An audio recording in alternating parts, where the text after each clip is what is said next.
నమస్తే అండి, welcome to my channel. Karthika మాసంలో అతి ముఖ్యమైన పర్వదినమే కార్తీక పౌర్ణమి. కార్తీక పౌర్ణమి రోజు చేసే పూజ అత్యంత శుభ ఫలితాన్ని అయితే అందిస్తుంది.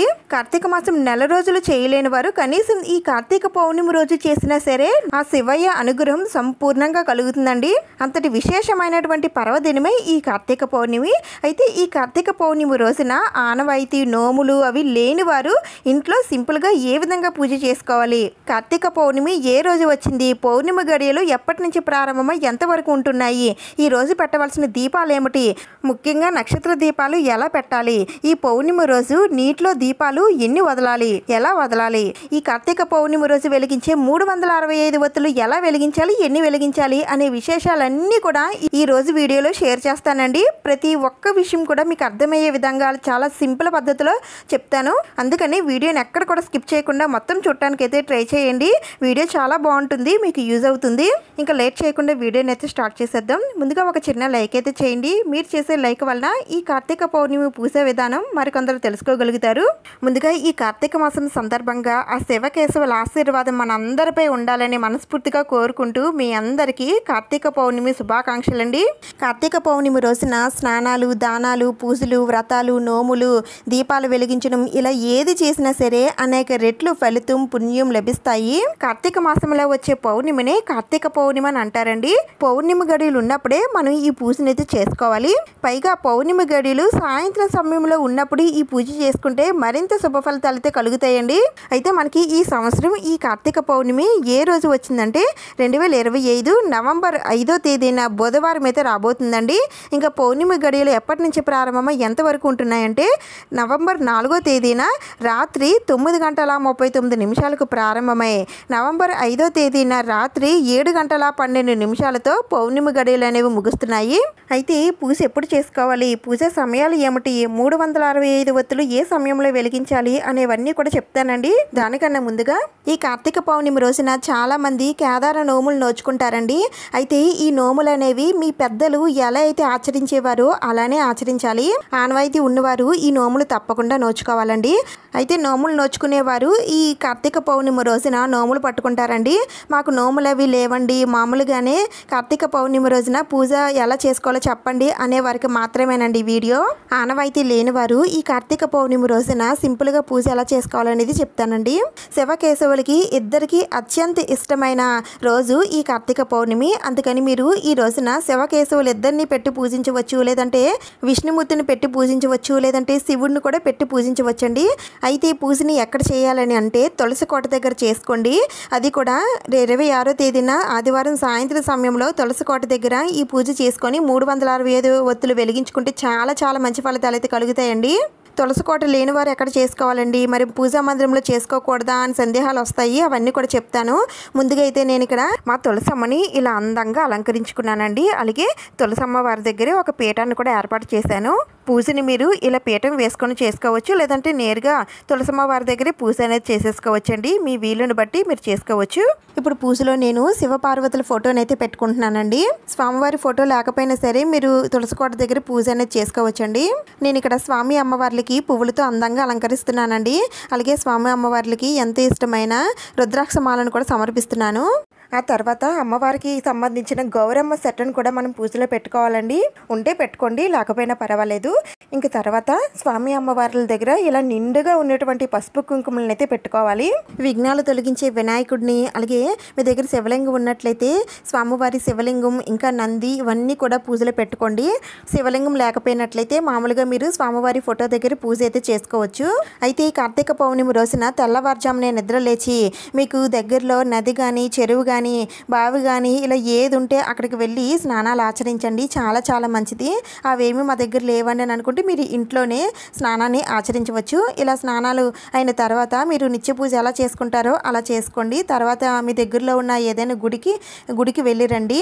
ఈరోజు ఉపవాసం ఉండేవాళ్ళు ఉదయం నుండి సాయంత్రం వరకు ఉపవాసం ఉంటారండి, లేదంటే రోజు అంతా కూడా ఉంటారు. నెక్స్ట్ డే భోజనం అనేది చేస్తారు. అయితే మీరు ఉంటాము అని అనుకుంటే ఉండండి.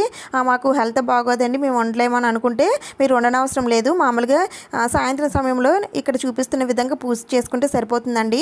అయితే ఈరోజు చేసుకునే పూజలు కానీ, నోములు కానీ, వ్రతాలు కానీ అన్నీ ఏ సమయంలో చేసుకోవాలని అంటే సాయంత్రం 4:10 నుండి 7:12 లోపు మీరు నోములు నోచుకోవచ్చు, పూజ చేసుకోవచ్చు. ఇదే సమయానికి 365 ఒత్తులు వెలిగించినా సరే చాలా చాలా మంచిదండి. కార్తీక పౌర్ణమి రోజున సాయంత్రం వేళల్లో 365 ఒత్తులను వెలిగిస్తే సంవత్సరం అంతా కూడా దీపారాధన చేసిన ఫలితం మనకి లభిస్తుంది. కాబట్టి అందుకనే ఇదే సమయానికి 365 ఒత్తులను వెలిగించాలి. మనకి పౌర్ణమి గడియలు సాయంత్రం 7:12 వరకే ఉంటున్నాయి. కాబట్టి ఈ లోపే మీరు చేయాల్సిన పూజలు, వ్రతాలు, నోములు అన్నీ కూడా చేసేసుకోవాలండి. సంధ్య వేళ అంటే స్వామివారికి చాలా ఇష్టం. అందుకని ఈ సమయాల్లో పూజ చేస్తే ఆ స్వామివారి అనుగ్రహం తప్పకుండా కలుగుతుంది. ఉదయం పూట పూజ చేసుకునేవారు, నోము నోచుకునే వారికి ఆల్రెడీ పూజ సమయాలు వీడియో చేసి పెట్టానండి. ఒక్కసారి ఆ వీడియో చూడండి, మీకు ఉపయోగపడుతుంది. ఇంకా ఇక్కడ నేను అమ్మవారిని కూడా పెట్టుకున్నానండి. నేను ఇక్కడ అన్నపూర్ణాదేవి అమ్మవారిని అయితే పెట్టుకున్నాను. ఆ అమ్మవారి పార్వతీదేవి కదండి, అందుకని అన్నపూర్ణాదేవి అమ్మవారి విగ్రహాలు ఏమైనా ఉంటే పెట్టుకోండి. ఇంకా స్వామివారికి పిండి దీపారాధన చేస్తే చాలా చాలా మంచిదండి. అందుకని మీరు తప్పకుండా ఇలా పిండి ప్రమిదలను అయితే తయారు చేసుకొని పెట్టుకోండి. పిండి ప్రమిదల పైన స్వామివారి నామాలు కానీ, ఓంకారం కానీ, స్వస్తిక్ కానీ ఇలాంటి గుర్తులు వేసుకుంటే శుభానికి సంకేతం అండి. అందుకని తప్పనిసరిగా వేసుకోండి. ఇంకా తర్వాత ఈరోజు అరటి టొప్పల్లో దీపారాధన చేస్తే మరింత శుభ ఫలితాలు అయితే కలుగుతాయండి. అందుకని ఒక్క చిన్న అరటి టొప్ప అయినా సరే తెచ్చుకొని దీపారాధన అయితే చేయండి. దీంతో పాటుగా ఉసిరి దీపాలు వెలిగించినా సరే చాలా చాలా మంచిదండి. ఉసిరికాయలు కనుక దొరికినట్లయితే తెచ్చుకోండి. ఇవి ఇన్నే వెలిగించాలని ఏమీ లేదండి, ఎన్ని దీపాలైనా సరే పెట్టుకోవచ్చు. ఇవేమీ మాకు దొరకలేదండి అని అనుకుంటే కనీసం మట్టి ప్రమదుల్లో అయినా లేదంటే కుందుల్లో అయినా సరే మీరు దీపారాధన అయితే చేసుకోవచ్చు. ఇంకా తర్వాత నేను రోలు రోకలను కూడా పూజలో పెట్టుకుంటున్నానండి. ఇవి శివ పార్వతుల స్వరూపం అండి. అందుకని వీటిని కూడా పూజలో పెట్టుకుంటే చాలా చాలా మంచిది. గౌరమ్మ సెట్ట కానీ, ఇలా రోలు రోకలు కానీ అన్నీ కూడా నేను తులసమ్మ వారి దగ్గరే పెట్టుకుంటానండి. ఈ పూజ అంతా కూడా మనం తులసమ్మ వారి దగ్గరే చేసుకుంటామండి. మరి ఒకవేళ తులసమ్మ వారు లేని వారు ఎక్కడ చేసుకోవాలండి అంటే మీరు మీ పూజా మందిరంలో చేసుకోవచ్చండి. లేదంటే హాల్లో అయినా సరే మీరు ఇలా పీఠాన్ని ఏర్పాటు చేసుకొని మీరు పూజను అయితే చేసుకోవచ్చు. ఒకవేళ బయట ఉన్న తులసమ్మ వారి దగ్గర దీపాలు కొండెక్కేస్తాయండి అని అనుకుంటే మాత్రం తులసమ్మను కూడా మీరు ఇంట్లోకి తీసుకొని వెళ్ళి చక్కగా మీరు ఇంట్లోపలే అమ్మవారికి అలాగే స్వామివారికి కూడా పూజ అనేది చేసుకోవచ్చండి. ఇలా స్వామివారికి సంబంధించిన ఏ సామాగ్రి ఉన్నా సరే మీరు పూజలో పెట్టుకోవచ్చండి. ఒకవేళ ఏమీ లేవండి అని అనుకున్నా సరే ఏమీ పర్వాలేదండి. మీ శక్తి కొలది దీపాలు వెలిగించుకొని భక్తి శ్రద్ధలతో ఆ స్వామివారికి పూజ చేసుకున్నా చాలండి. ఇక్కడ నేను చూపిస్తున్నవన్నీ కూడా మిమ్మల్ని పూజలో పెట్టుకోమని కాదండి, మీకు ఎన్నైతే వీలవుతాయో అన్ని పెట్టుకోవచ్చండి. కానీ ఇదంతా కూడా మన తృప్తి కోసం, పూజ కాస్త అందంగా కనిపించడం కోసమే ఇవన్నీ కూడా పెట్టుకుంటాము. మీకు నచ్చితే పెట్టుకోండి, లేదంటే స్కిప్ చేసేయండి. దీనికోసం ఎలాంటి బ్యాడ్గా కామెంట్స్ అయితే పెట్టనవసరం లేదు. అన్నీ మీకు తెలియడం కోసమే నేను అన్నీ కూడా వివరిస్తూ అన్నీ చూపిస్తూ చెబుతాను. ఇంక తర్వాత ఈ కార్తీక పౌర్ణమి రోజున నక్షత్ర దీపాలు పెట్టుకుంటే చాలా చాలా మంచిదండి. ఆ దీపాలు పెట్టడం కోసమైనా లేదంటే 365 ఒత్తులు వెలిగించడం కోసమైనా సరే ఇలాంటి ముగ్గు అయితే వేసుకోవాలండి. ఇప్పుడు ఈ ముగ్గు పైనే 365 ఒత్తులను అయితే వెలిగించాలి. దానికోసం నేను ఇక్కడ ప్రమిదలను అయితే తీసుకున్నానండి. 365 ఒత్తులు వెలిగించడం కోసం ఎప్పుడు కూడా కొత్త ప్రమిదలు తీసుకోవాలండి. మనం వాడేసిన ప్రమిదలు కానీ పాత ప్రమిదలు లాంటివి ఏమి కూడా తీసుకోకూడదు. అది కూడా 2 ప్రమిదలు తీసుకోవాలండి. ఈ ప్రమిదలకి కూడా చందనం కుంకుమలతో బొట్లో పెట్టేసుకొని ఇలా ముగ్గులో మధ్యలో అయితే పెట్టుకోండి. ఇంక తర్వాత ఇక్కడ 365 ఒత్తులు ముందుగానే మీరు నెయ్యిలో కానీ ఆయిల్లో కానీ నానబెట్టేసుకోండి. ఇలా నానబెట్టుకుంటే బాగా ఈ ఒత్తి అనేది వెలుగుతుంది. అయితే ఈ ఒత్తులు ఎన్ని వెలిగించాలండి అని అంటే ఇంటి మొత్తానికి ఇంటి యజమాని ఒక్కరు వెలిగిస్తే సరిపోతుందండి. ఇంట్లో ఉన్న వాళ్ళందరికీ కూడా వర్తిస్తుంది. ఒకవేళ అందరం కూడా వెలిగిస్తామండి అని అనుకున్నా సరే తప్పేమీ లేదండి. అందరూ వెలిగించినా సరే వెలిగించుకోవచ్చు. అయితే అప్పుడు వేరువేరుగా ఈ 365 ఒత్తులను అయితే తీసుకోవాల్సి ఉంటుంది. ఈ ఒత్తులకి మధ్యలో కొన్ని ఒత్తులు ఈ విధంగా తీసుకున్నట్లయితే మనం దీపారాధన చేసుకోవడానికి వీలుగా ఉంటుందండి. ఈ 365 ఒత్తులు మీరు గుడిలో అయినా లేదంటే తులసి కోట దగ్గర అయినా లేదంటే ఇంట్లో పూజా మందిరంలో అయినా ఎక్కడైనా సరే వెలిగించవచ్చు. అయితే ఇంటి దగ్గర వెలిగించే వాళ్ళు ఈ జ్యోతి అనేది చాలా పెద్దగా వస్తుంది కాబట్టి కాస్త జాగ్రత్తగా పెట్టుకొని వెలిగించుకోండి. ఈ 365 ఒత్తులు వెలిగించడం వలన సంవత్సరం మొత్తం దీపారాధన చేసిన ఫలితం అయితే మనకు లభిస్తుందండి. ఇంకా ఈ 365 ఒత్తుల కోసం పూర్తి డీటెయిల్స్ కావాలి అనుకుంటే ఆల్రెడీ వీడియో చేసి పెట్టానండి. ఒక్కసారి ఆ వీడియో చూస్తే ఈ ఒత్తుల కోసం పూర్తి డీటెయిల్స్ మీకు తెలుస్తాయి. అలాగే ఈ రోజున నక్షత్ర దీపాలు పెట్టుకున్నా సరే చాలా చాలా మంచిదండి. నేను ఇక్కడ పూజ దగ్గరే మీకు నక్షత్ర దీపాలు కూడా ఎలా పెట్టుకోవాలో చూపిస్తున్నాను. ఈ నక్షత్ర దీపాలు పెట్టుకోవడం వలన మనకి జాతకంలో ఎలాంటి దోషాలు ఉన్నా కూడా అన్నీ కూడా తొలగిపోతాయండి. అందుకని 27 ప్రమిదలు తీసుకొని ఈ నక్షత్ర దీపాలు అయితే వెలిగించాలి. వెలిగించాలి. అయితే ఇవి పిండి ప్రమిదల్లో వెలిగిస్తే చాలా చాలా మంచిదండి. అయితే పిండి ప్రమిదలు ఎలా తయారు చేసుకోవాలి, ఈ నక్షత్ర దీపాల కోసం కూడా పూర్తి ఇన్ఫర్మేషన్తో వీడియో అయితే ఉంది, ఒక్కసారి చూసేయండి. పైగా ఈరోజు మనం ఎన్ని ఎక్కువ దీపాలు వెలిగిస్తే అంత మంచిదండి. ఈ విధంగా దీపాలు నెట్టింట్లో వెలుగుతూ ఉంటే ఇంటికే చాలా కళగా ఉంటుందండి. అయితే ఈ దీపాలు కూడా మీరు ఇంట్లో వెలిగించవచ్చు, లేదంటే తులసి కోట దగ్గర అయినా, పూజా మందిరంలో అయినా, లేదంటే గుడి దగ్గర అయినా సరే వెలిగించవచ్చు. ఇంక తర్వాత ఈ కార్తీక పౌర్ణమి రోజున నీటిలో దీపాలు వదిలిపెడితే చాలా చాలా మంచిదండి. అయితే ఈ దీపాలు ఏదైనా కొలంలో కానీ, నది దగ్గర కానీ, లేదంటే కాలువలో కానీ వదిలిపెట్టాలండి. అయితే అలాంటి వీలు లేదండి మాకు అని అనుకునేవారు ఈ విధంగా మనం ఇంట్లోనే దీపాలు అనేవి వదిలిపెట్టచ్చు. దానికోసం ఇలా ఒక పళ్ళెంతో నీళ్ళు అయితే తీసుకోవాలండి. దాంట్లో మీ దగ్గర ఏదైనా గంగాజలం ఏమైనా ఉంటే కొద్దిగా కలపండి. ఇలాంటి గంగాజలం ఏమీ లేదండి అని అనుకుంటే ఏమీ పర్వాలేదండి. మీరు తీసుకున్న ఆ మంచి నీళ్ళలోకి ఆ గంగాదేవిని ఆహ్వానించండి. ఈ శ్లోకం చెప్పుకొని ఆ గంగాదేవిని ఆహ్వానించండి. గంగేచ యమునే చేవ గోదావరి సరస్వతి నర్మదే సింధు కావేరి జలేస్మిన్ సన్నిధిం కురు. ఈ శ్లోకం చెప్పుకొని అమ్మవారికి స్వాగతం పలకండి. ఇంత శ్లోకం మేము చదువుకోలేమని అనుకుంటే గంగా గంగా గంగా అని 3 సార్లు చదువుకునే సరే అమ్మవారికి ఆహ్వానం పలకండి. ఇప్పుడు ఆ గంగాదేవి మన ముందే ఉంది అని అనుకొని ఇప్పుడు ఆ గంగాదేవి అంటే ఆ నీళ్ళలో కొద్దిగా పసుపు, కుంకుమ, అక్షంతలు, పువ్వులు అన్నీ కూడా ఆ గంగాదేవికి సమర్పించండి. ఈ విధంగా పూజకు కావాల్సిన సామాన్లు అన్నీ కూడా నేను పూజలో పెట్టేసుకున్నానండి. ఇప్పుడు ఇంకా పూజ ఎలా చేయాలో చూద్దాం. ముందుగా దీపారాధన అయితే చేసుకోవాలండి. అది ఏకాహారతతో కానీ, అగరబత్తితో కానీ దీపాలను వెలిగించండి. అయితే అన్ని దీపాలు అయితే వెలిగించకూడదు. ముందుగా ఆ స్వామివారి దగ్గర ఉన్న దీపాలు కానీ, లేదంటే వినాయకుడి దగ్గర పెట్టిన దీపాలు కానీ మీరు ముందుగా వెలిగించుకోండి. ఆ తర్వాత ఆది దేవుడైనటువంటి వినాయకుడికి పూజనైతే చేసుకోవాలండి. ఆ స్వామివారికి దీపదూప నైవేద్యాలతో సహా ఆ స్వామివారికి పూజనైతే చేసుకోండి. స్వామివారి అష్టోత్తరాలు అన్నీ కూడా చదువుకోగలిగితే చదువుకోండి. లేదంటే ఓం గం గణపతియే నమః అనే మంత్రాన్ని 108 సార్లు కానీ, లేదంటే 11 సార్లు, 51 సార్లు, ఇలా ఎన్ని సార్లు అయినా సరే చదువుకొని ఆ స్వామివారికి పసుపు, కుంకుమ, అక్షంతలతో పూజ చేసుకున్న తర్వాత నైవేద్యం నివేదన చేయండి. నైవేద్యం పాలు కానీ, పళ్ళు కానీ, బెల్లం కానీ, లేదంటే ఇంట్లో తయారు చేసినటువంటి పదార్థాలు కానీ ఏవైనా సరే పెట్టి ధూపం చూపించి నీరాజనం సమర్పించండి. ఇలా వినాయకుడి పూజ పూర్తయిన తర్వాత మనం ఈ పూజ తులసమ్మ దగ్గర చేస్తున్నాం కాబట్టి తులసమ్మకి కూడా ముందుగా పూజనైతే చేసేసుకోవాలండి. ముందుగా తులసమ్మ దగ్గర పెట్టిన దీపాలు వెలిగించుకొని ఆ తర్వాత అమ్మవారికి నీటిని సమర్పించాలి. ఆ తర్వాత కొద్దిగా పసుపు, కుంకుమ, పువ్వులు అన్నీ కూడా సమర్పించి ధూపం చూపించి ఏదైనా నైవేద్యం పెట్టి నీరాజనం సమర్పించాలి. ఆ తర్వాత కొద్దిగా అక్షింతలు ఆ తులసమ్మ దగ్గర వేసి ఆ తులసమ్మకి దండం పెట్టుకోండి.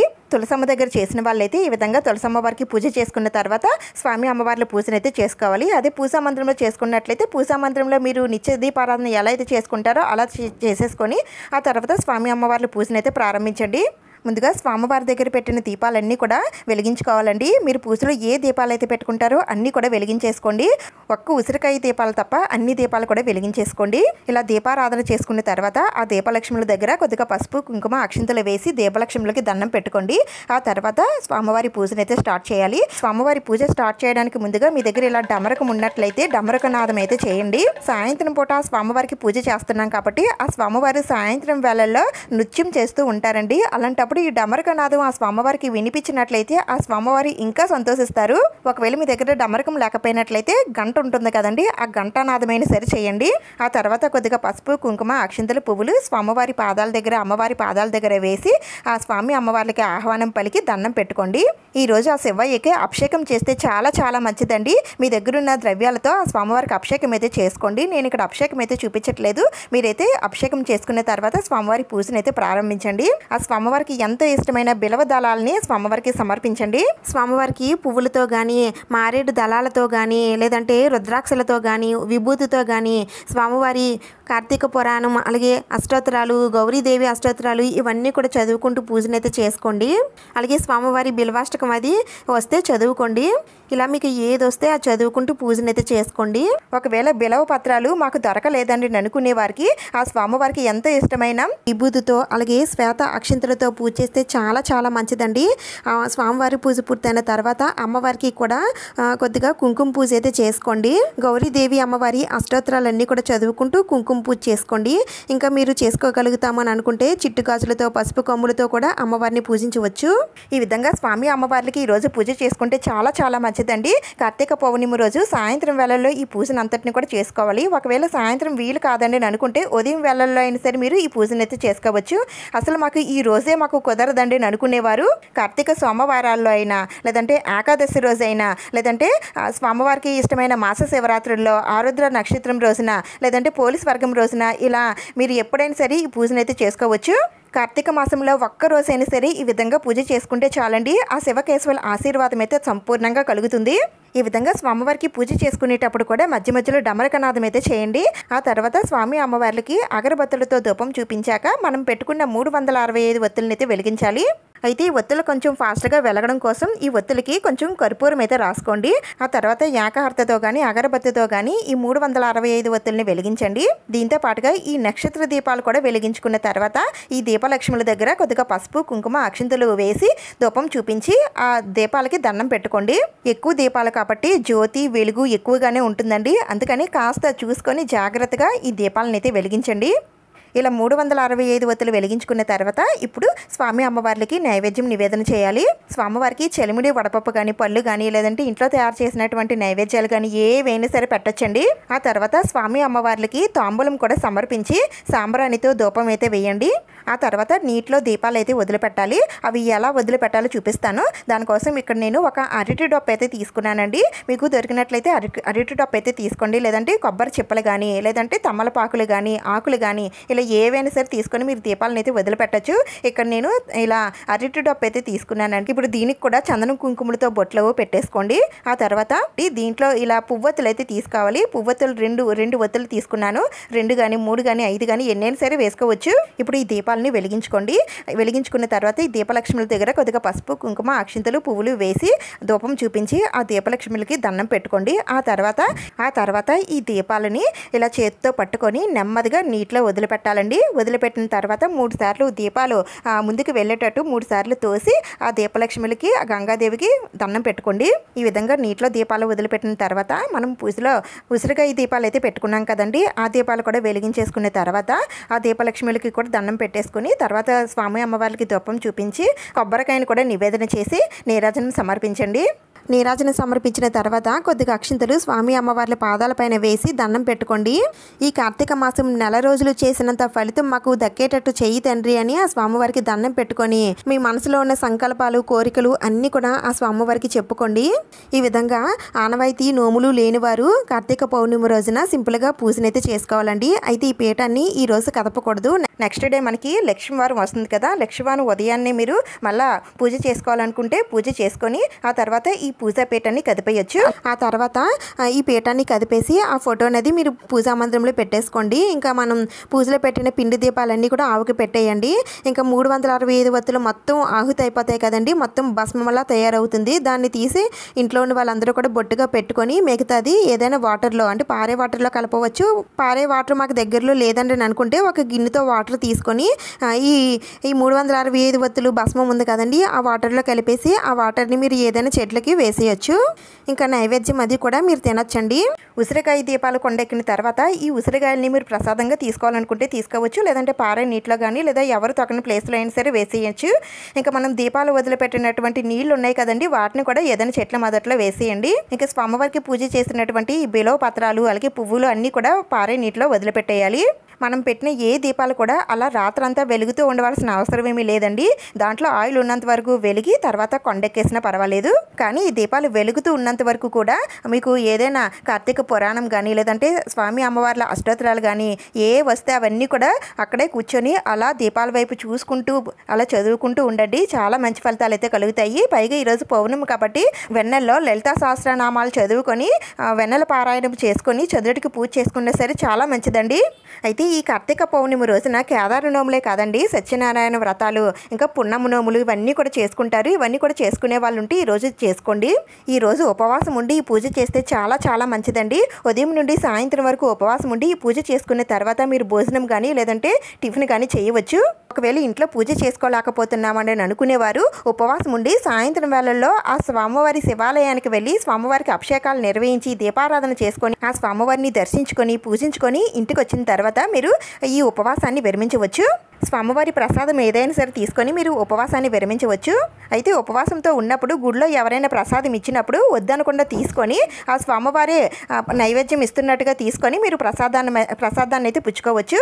అయితే ఇక్కడ ఒక విషయం అండి, 365 ఒత్తులు వెలిగించేవారు ఉదయం నుండి సాయంత్రం వరకు ఉపవాసం ఉండి సాయంత్రం వేళల్లో ఈ ఒత్తులను అయితే వెలిగించాలి. మా ఆరోగ్యరీత్యా మేము అలా ఉపవాసం ఉండలేమండి అని అనుకునేవారు సాత్వికమైన భోజనం మితంగా తీసుకునేనా సరే మీరు ఈ ఒత్తులను అయితే వెలిగించవచ్చు. అలాగే ఈ పూజ కూడా మీరు ఉపవాసంతో చేస్తే మంచిది, ఉపవాసం లేకపోయినా సరే సాయంత్రం వేళల్లో మీరు ఈ పూజను అయితే చేసుకోవచ్చు. ఈ రోజున దీపదానాలు, స్వయంపాక దానాలు అన్నీ కూడా చేస్తే చాలా చాలా మంచిదండి. ఎంతో పుణ్యఫలం మనకి లభిస్తుంది. మనం చేసిన ఈ కార్యక్రమాల తాలూకా ప్రతిఫలం మన పిల్లలకి కూడా దక్కుతుందండి. అందుకనే ఈ రోజున మీ శక్తి కొలది ఎవరికైనా దాన ధర్మాలు చేయడానికి ప్రయత్నించండి. స్వామివారికి పూజ చేసేటప్పుడు స్వామివారి మంత్రాలు ఏమి మాకు చదవడం రాదండి అని అనుకుంటే ఓం నమః శివాయ లేదంటే హరహర మహాదేవ శంభో శంకర అనే మంత్రాలు చెప్పించుకుంటూ పూజనైతే చేసుకోండి. ఈ విధంగా కార్తీక పౌర్ణమి రోజున ఎలాంటి ఆచారం ఆనవాయితీ లేని వారు ఈ విధంగా స్వామి అమ్మవార్లకి పూజనైతే చేసుకోవాలండి. అలాగే 365 ఒత్తులు, అలాగే నక్షత్ర దీపాలు, ఇంకా నీటిలో దీపాలు అన్నీ కూడా ఈ విధంగా వదిలిపెట్టుకొని స్వామివారికి భక్తి శ్రద్ధలతో పూజనైతే చేసుకోండి. తప్పకుండా ఆ స్వామి అమ్మవార్ల ఆశీర్వాదం తప్పకుండా కలుగుతుంది.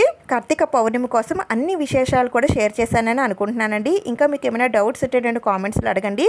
ఈ పూజ అంతా కూడా ఎలా ఉంది, మీకు నచ్చిందా, మీకు యూజ్ అయిందా అనే విషయాలన్నీ కూడా నాతో కామెంట్ సెక్షన్లో షేర్ చేసుకోండి. అలాగే వీడియోని లైక్ చేయండి, షేర్ చేయండి, సబ్స్క్రైబ్ చేసుకోండి. ఇంకొక మంచి వీడియోతో మళ్ళీ కలుద్దాం. Thank you for watching.